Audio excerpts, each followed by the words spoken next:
صلی اللہ علیہ وسلم، اور چھوٹے یعنی باقی سب بندے بے خبر اور نادان ہیں۔ کتاب تقویۃ الایمان صفحہ 24۔ یہ بھی وہی کتاب تقویۃ الایمان، اس کے صفحہ نمبر 24 لیجئے جی، یہ عبارت دیکھیے، سب بندے بڑے اور چھوٹے، پہلے وہ بتا چکے ہیں کہ نبی کو بڑائی مل گئی تو وہ بڑے ہو گئے اور ہم نہیں ملی، ہم چھوٹے ہو گئے۔ سب بندے بڑے اور چھوٹے برابر ہیں، عاجز اور بے اختیار۔ اور یہ صاف طور پر انہوں نے یہ لکھ دیا ہے کہ نبی پاک صلی اللہ علیہ وسلم یا دوسرے بزرگوں کو برابر، یا اب دیکھیں ان کے ساتھ ہی لکھتے ہیں کہ سب ان باتوں میں بھی سب بندے بڑے ہوں یا چھوٹے یکساں بے خبر ہیں اور نادان، یعنی صاف طور پر انکار کر رہے ہیں کہ نبی یا غیر نبی، جو نبی ہیں ان کو بڑا کہا، جو نبی نہیں ہے ان کو چھوٹا کہا۔ پہلے تو کہا کہ برابر عاجز اور بے اختیار، یعنی کسی چیز کا اختیار نہیں ہے۔ دوسری جگہ یہ کہا کہ یکساں بے خبر، جیسے چھوٹے بے خبر ہیں ویسے ہی بڑے بے خبر ہیں۔ حالانکہ حضور صلی اللہ علیہ وسلم نے واضح طور پر فرما دیا کہ جو میں جانتا ہوں تم نہیں جانتے، جتنا اللہ کو میں جانتا ہوں تم نہیں جانتے، جتنا میں اللہ سے ڈرتا ہوں تم نہیں ڈرتے۔ اور اس کے علاوہ قرآن نے ان کی فضیلت کی گواہی دی اور ان کے علم کے بارے میں قدرت نے گواہی دی، وَعَلَّمَكَ مَا لَمْ تَكُنْ تَعْلَمْ، اے حبیب جو کچھ آپ نہیں جانتے تھے، یعنی واضح طور پر کہ اور جو کچھ آپ نہیں جانتے تھے وہ اللہ نے آپ کو سکھا دیا۔ اور یہاں وہ کہتے ہیں یکساں بے خبر ہیں اور نادان، بے اختیار بھی کہا، نادان بھی کہا۔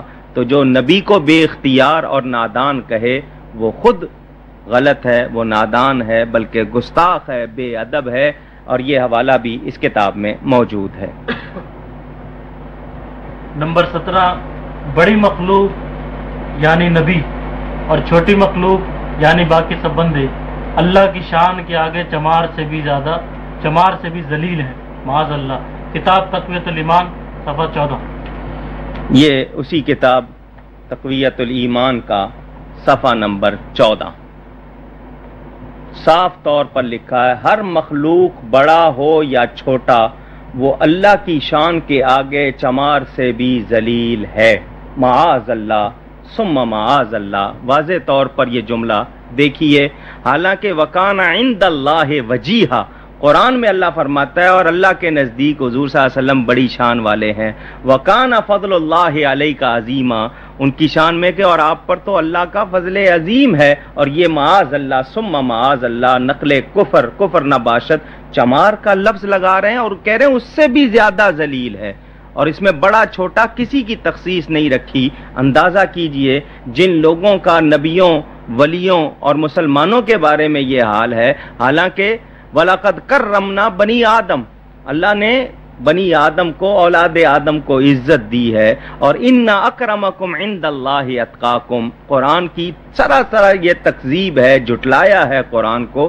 تو چمار کس کو کہتے ہیں یہ جانتے ہوں گے، کچھ لوگ کہتے ہیں چمار ان کو جو شو میکر، جوتے بنانے والے، یا یہ جو دوسرے ہوتے ہیں ان کے لیے آپ نہایت زیادہ یعنی حقارت رکھتے ہیں، تو یہ کہتے ہیں ان سے بھی زیادہ ذلیل ہیں۔ تو جو اس طرح کی بات کرے، حالانکہ مسلمان کا عقیدہ یہ ہے کہ اللہ کے نزدیک، اللہ کی بارگاہ میں جو شان نبی پاک صلی اللہ علیہ وسلم کی ہے وہ کسی اور کی نہیں ہے، لیکن یہ ان کا عقیدہ دیکھ لیجئے۔ اللہ تعالی ایسے برے عقیدے سے اور ایسے برے عقیدوں والوں سے ہمیں بچائے۔ عبارت نمبر 18، نبی کو صلی اللہ علیہ وسلم، نبی کو طاغوت، شیطان بولنا جائز ہے، معاذ اللہ۔ تفسیر بلغۃ الحیران صفحہ 43۔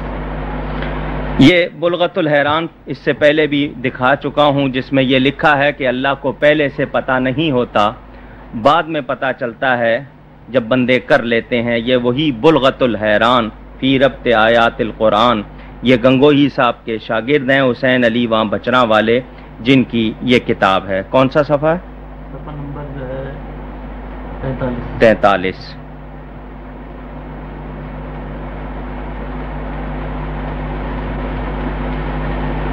یہ صاف طور پر لکھا ہے، یہ آیت لکھی ہے، اس کے بعد اس معنی بموجب طاغوت جن اور ملائکہ اور رسول کو بولنا جائز ہوگا، معاذ اللہ ثم معاذ اللہ۔ اب طاغوت کس کو کہتے ہیں، اس کی گواہی کے لیے بھی میں علماء دیوبند کی ہی پیش کرتا ہوں۔ پہلے تو آپ نے یہ عبارت دیکھ لی، بلغت الحیران صفحہ نمبر 43 کلما عبد من دون اللہ فہو طاغوت، کہ اللہ کے سوا جتنے بھی ہیں وہ سب ان کو کہہ رہے ہیں طاغوت ہیں۔ یہ کتاب دوسری دیکھیں، مصباح اللغات، یہ ڈکشنری ہے، مکمل عربی اردو ڈکشنری لغات، اور اس کو بھی تیار کرنے والے سابق استاد دارالعلوم دیوبند ابو الفضل عبد الحفیظ بلیاوی صاحب، مکتبہ برہان اردو بازار جامعہ مسجد دہلی سے یہ چھپی ہوئی ہے۔ غالباً اس میں سن بھی ہوگا، یہ 1369 1950، مطبوعہ ہمدرد پریس دہلی، اور یہ انہوں نے دارالعلوم دیوبند کے ہی نام اس کا انتساب کیا ہے۔ اس میں وہ طاغوت کے معنی انہی سے پوچھے جائیں۔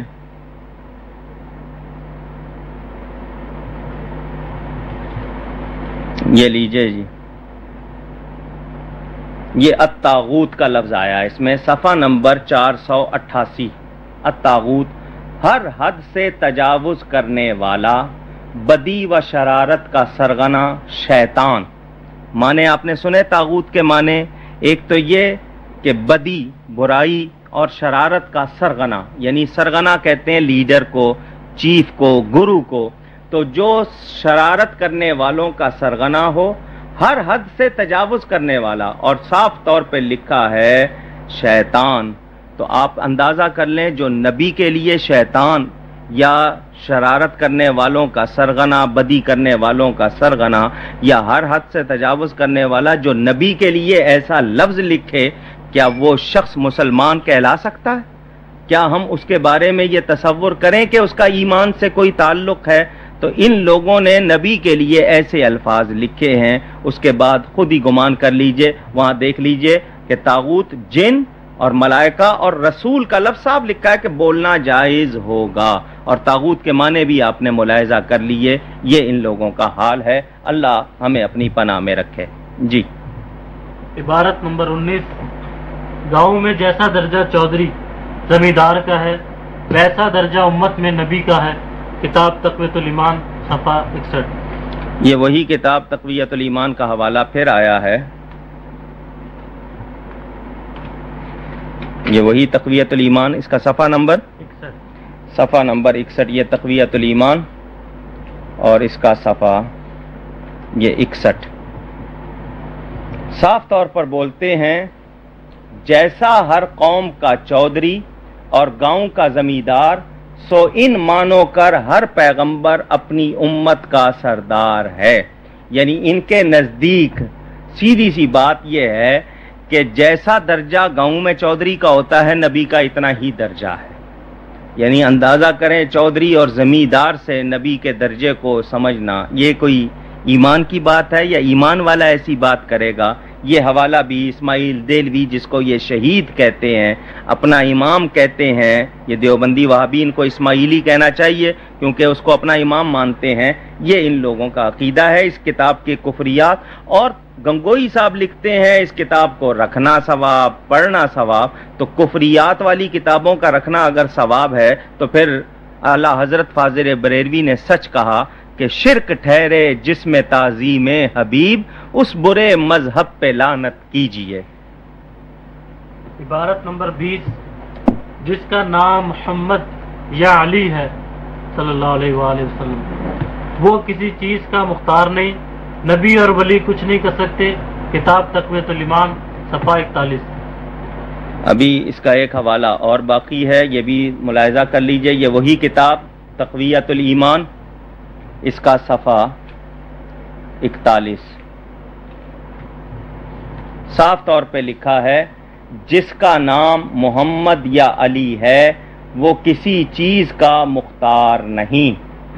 یہ صاف طور پہ لکھیں، جس کا نام محمد یا علی ہے وہ کسی چیز کا مختار نہیں۔ شاید کوئی یہ سمجھے کہ محمد یا علی کسی عام آدمی کا نام نہیں، یہ نبی پاک صلی اللہ علیہ وسلم کے بارے میں خاص طور پر لکھا ہے، کیونکہ حضور نبیوں کے سردار ہیں، حضرت علی ولیوں کے سردار ہیں، لوگ یا رسول اللہ کا نعرہ بھی لگاتے ہیں یا علی کا نعرہ بھی لگاتے ہیں، تو اس نے صاف طور پر واضح کر کے یہ لکھا ہے کہ جس کا نام محمد یا علی ہے وہ کسی چیز کا مختار نہیں، یعنی نبیوں ولیوں کے اختیار کو سراسر جھٹلایا، اور اس کے علاوہ جگہ جگہ اس نے اس کتاب میں حضور صلی اللہ علیہ وسلم، انبیاء، اولیاء، شہداء، ائمہ کے بارے میں نہایت گندی زبان استعمال کی ہے، جس میں سے کچھ پیش کی گئی ہے۔ یہ جو حوالہ بھی اصل کتاب میں موجود ہے جو دکھا دیا گیا۔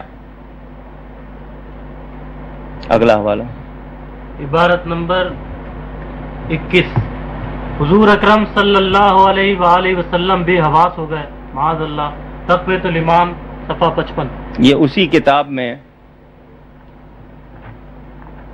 یہ پھر وہی تقویۃ الایمان۔ اب یہ دیکھیں صاف طور پہ لکھا ہے محمد الرسول اللہ، سلام لکھا ہے یعنی شارٹ کر کے صلی اللہ علیہ وسلم۔ ان لوگوں کو اتنی توفیق نہیں ہے کہ درود بھی پورا لکھیں کی، تو اس کے دربار میں یہ حالت ہے کہ ایک گوار کے منہ سے اتنی بات سنتے ہی مارے دہشت کے بے حواس ہو گئے، معاذ اللہ ثم معاذ اللہ۔ اتنی بات لکھنا نبی پاک صلی اللہ علیہ وسلم کے بارے میں کہ وہ بے حواس ہو گئے، یہ بات ایسے ہی لوگ کر سکتے ہیں؟ یعنی آپ اپنے کسی بڑے کے لیے بھی اگر لفظ استعمال کرتے ہیں سوچ کے، کوئی شخص اپنے دوست کے لیے کوئی لفظ استعمال کرتا ہے وہ اور ہوتا ہے، باپ کے لیے، استاد کے لیے، پیر کے لیے، بزرگ کے لیے لہجہ بدل دیتے ہیں، دوست کو تو بھی کہہ لیں گے، تم بھی کہہ لیں گے، اور طرح طرح سے بات کر لیں گے، لیکن جب کسی بزرگ کی بات کرتے ہیں تو اس میں لہجہ، الفاظ، آداب ہوتے ہیں۔ تو یہ نبی پاک کے لیے لکھ رہے ہیں کہ وہ مارے دہشت کے بے حواس ہو گئے، یعنی کوئی لحاظ نہیں۔ تو یہی تو بے ادبی ہے۔ اللہ تعالیٰ نے واضح طور پر صحابہ کرام کو منع کر دیا تھا کہ راعنا کا لفظ نبی کو نہ کہنا۔ اس کے بہت سی وجوہات میں ایک وجہ یہ بتائی جاتی ہے کہ راعی کہتے ہیں چرواہے کو، شیپرڈ، جو ریوڑ غلہ وغیرہ چراتے ہیں۔ تو کوئی شخص اس راعنا کے لفظ کو اگر بدل کے کھینچ کے رائنا کہہ دیتا تو اس کا مطلب ہوتا ہمارے چرواہے۔ چونکہ اس لفظ میں گنجائش تھی، حالانکہ وہ یہودی اس لفظ کو بولا کرتے تھے، ان کے ہاں یہ کسی اور معنی میں استعمال ہوتا تھا، اللہ تعالیٰ نے اس لفظ کے استعمال سے مسلمانوں کو منع کر دیا کہ میرے نبی کو یہ لفظ ہی نہیں کہنا، یعنی جس لفظ میں بے ادبی کی گنجائش تھی یا کوئی اور معنی ہو سکتے تھے، اور یہ تو کھلم کھلا وہ لفظ لکھ رہے ہیں۔ کیا اس کے باوجود بھی ان لوگوں کے لیے کوئی گنجائش ہو سکتی ہے؟ یقیناً وہی شخص گنجائش نکالے گا جو شخص یہ نبی پاک صلی اللہ علیہ وسلم کے بارے میں عقیدہ رکھے گا کہ ان کی کوئی عزت نہیں، اور جس کے پاس یہ ہے کہ بعد از خدا بزرگ تو ہی قصہ مختصر صلی اللہ علیہ وسلم، جو یہ کہے گا حضور صلی اللہ علیہ وسلم جو ہیں وہ اللہ کی مخلوقات میں سب سے افضل ہیں، وہ کبھی ایسے لفظوں کی گنجائش پسند نہیں کرے گا۔ انہوں نے یہ گستاخانہ لفظ لکھے ہیں، یہ بھی اصل کتاب سے دکھا دیے۔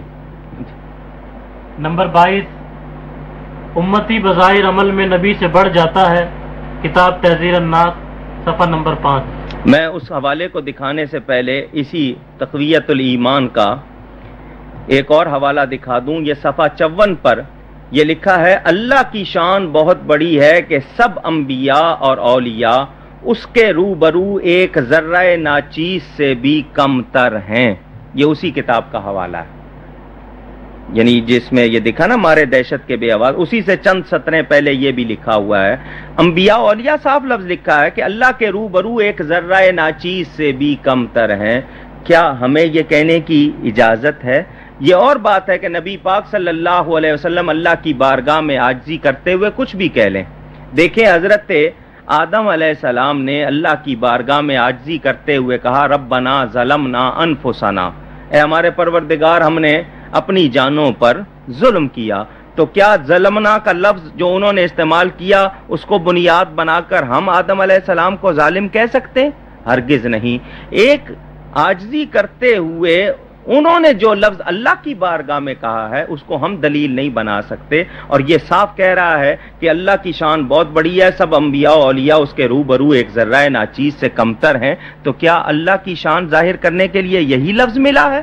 اللہ کی شان ظاہر کرنے کے لیے تو ضروری تھا کہ حضور صلی اللہ علیہ وسلم کی تعریف کی جاتی کہ اللہ کی شان اتنی بڑی ہے کہ اس نے حضور صلی اللہ علیہ وسلم جیسا بندہ پیدا کیا.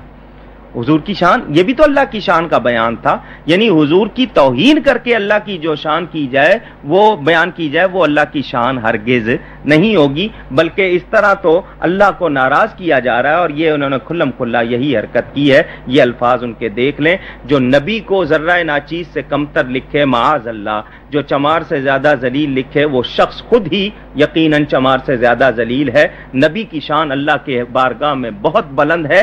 کتنی بلند ہے یہ اللہ ہی جانتا ہے، اور اللہ نے ان کی شان میں پورا قرآن اتارا ہے. قرآن پڑھیے، اللہ نے سارے نبیوں کو نام لے کر پکارا، یا آدم ہو، یا نوح ہو، یا ابراہیم، یا عیسیٰ، یا موسیٰ. لیکن جب اپنے حبیب کی باری آئی تو یا ایھا النبی، یا ایھا الرسول، یاسین، طٰہٰ، یا ایھا المزمل، یا ایھا المدثر.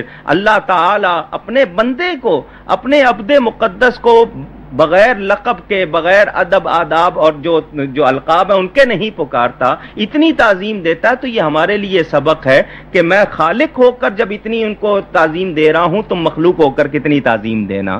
تو اندازہ کر لیجئے. اور یہ شخص یہ الفاظ لکھ رہے ہیں. اللہ ایسے عقیدے سے اور ایسی باتوں سے بچائے. یہ آپ کا وہ سوال، یہ کتاب ہے تحذیر الناس، جن کو بانی کہتے ہیں دارالعلوم دیوبند کا محمد قاسم نانوتوی صاحب. پہلے بھی یہ کتاب دکھائی جا چکی ہے، پھر دیکھ لیں اس کا ٹائٹل. اس کے صفحہ 5 پر وہ لکھتے ہیں، انبیاء اپنی امت سے اگر ممتاز ہوتے ہیں تو علوم ہی میں ممتاز ہوتے ہیں، باقی رہا عمل اس میں بسا اوقات بظاہر امتی مساوی ہو جاتے ہیں بلکہ بڑھ جاتے ہیں. یہ صاف طور پر انہوں نے یہ لکھا ہے.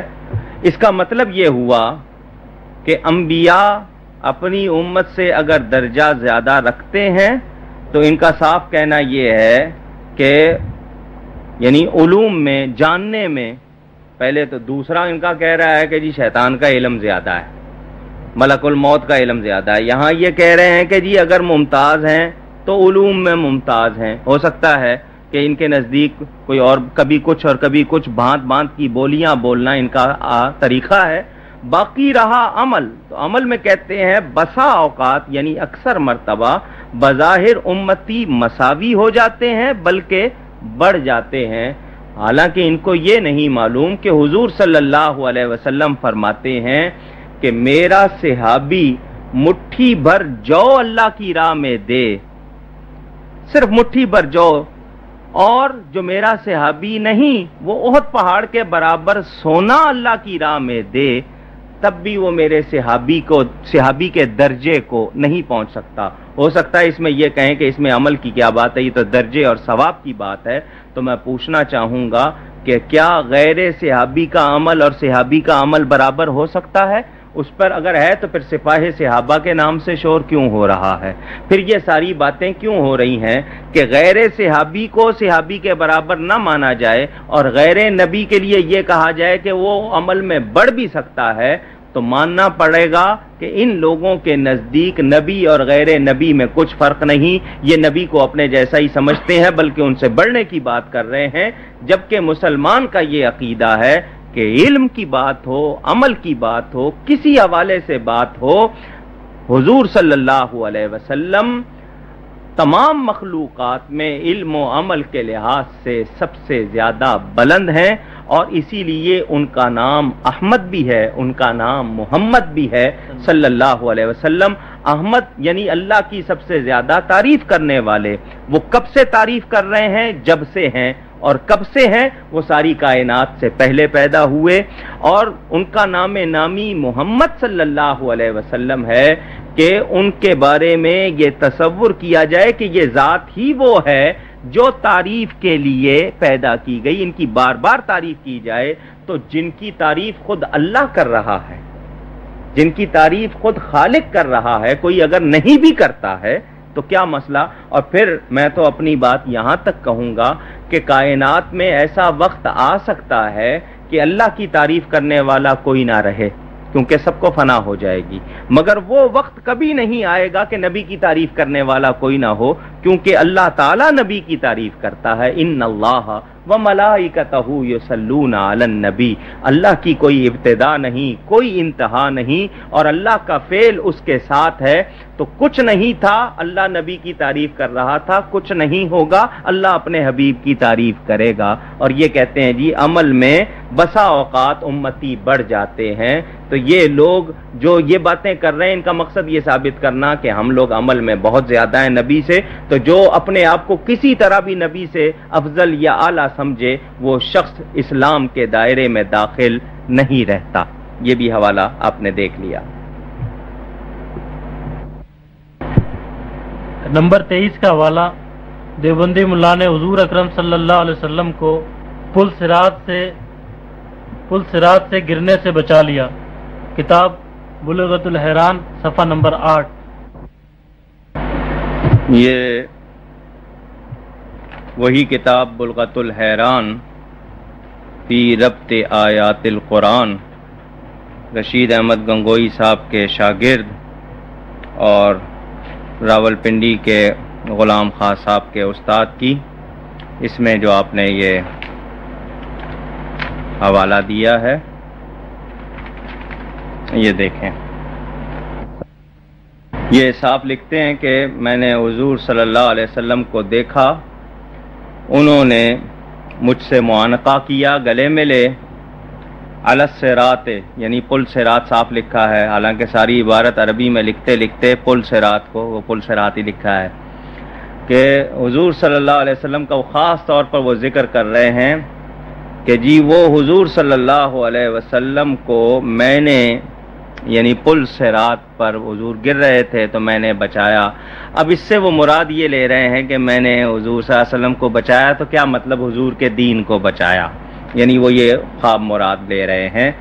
صاف طور پر لکھ دیا کہ حضور صلی اللہ علیہ وسلم گر رہے تھے عن السقوط، اور ساتھ میں کہتے ہیں کہ جی وہ اس کی تعبیر میں نے یہ لکھائی کہ میں دین کو بچا رہا ہوں، یہ انہوں نے کہا، لیکن صاف طور پر بیان کیا کہ حضور صلی اللہ علیہ وسلم گر رہے تھے تو میں نے بچایا۔ یہ ان کی اس عبارت کو دیکھ لیں۔ اگلا حوالہ یہاں ایک وضاحت اور کر دوں اس حوالے سے پہلے، کچھ لوگ یہ کہتے ہیں، میں بھی مانتا ہوں کہ خواب کی دنیا الگ ہے، خواب کے جملوں میں اور حال کے جملوں میں فرق ہوتا ہے، مگر ایسے جملے کبھی کسی نے خواب میں بھی نبی پاک کے بارے میں نہیں کہے۔ یعنی اگر کچھ لوگوں نے ایسے خواب دیکھے جن میں کچھ ایسی باتیں بھی ہیں کہ جن کی کوئی تعبیر ہو سکتی ہے، لیکن یہ الفاظ تو سرے سے نہیں ہیں کہ جناب گر رہے تھے حضور اور میں نے بچا لیا، یہ کہاں سے نکال لی ہے بات؟ یعنی ایسے خواب بھی ہم چونکہ اس شخص کا حال دیکھیں جو اللہ کے بارے میں یہ عقیدہ رکھتا ہے کہ اللہ کو پہلے سے